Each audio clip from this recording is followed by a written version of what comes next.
नमस्कार दोस्तों। भोजपुरी में पवन सिंह को ऐसे ही पावर स्टार नहीं कहा जाता है, क्योंकि दोस्तों उनके पास में सच में पावर है और पावर पर ही वो आज यूपी बिहार में जाने जाते हैं। और बता दें आपको कि पूरे सोशल प्लेटफॉर्म पर ट्रेंडिंग में रहते हैं पवन सिंह और भोजपुरी में पावर स्टार के नाम से जाने जाते हैं। हम एक वीडियो आपको दिखा रहे हैं, ऑर्केस्ट्रा वीडियो, जिसमें अभी भी उनका गाना है जिसका नाम है तू लगावे लू जब लिपस्टिक हिरेला आरा डिस्ट्रिक्ट। यह गाना पर यह जो डांसर है किस प्रकार से डांस कर रही है और भोजपुरी में काफ़ी ज़्यादा लोग इसको पसंद कर रही है। दोस्तों इनका नाम है सपना किन्नर और ये जो डांस कर रही है सोशल मीडिया पर काफ़ी ज़्यादा जाने जाते हैं।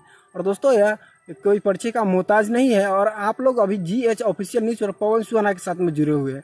और दोस्तों इनका डांस अगर पसंद आया होगा तो कमेंट सेक्शन में ज़रूर बताइएगा।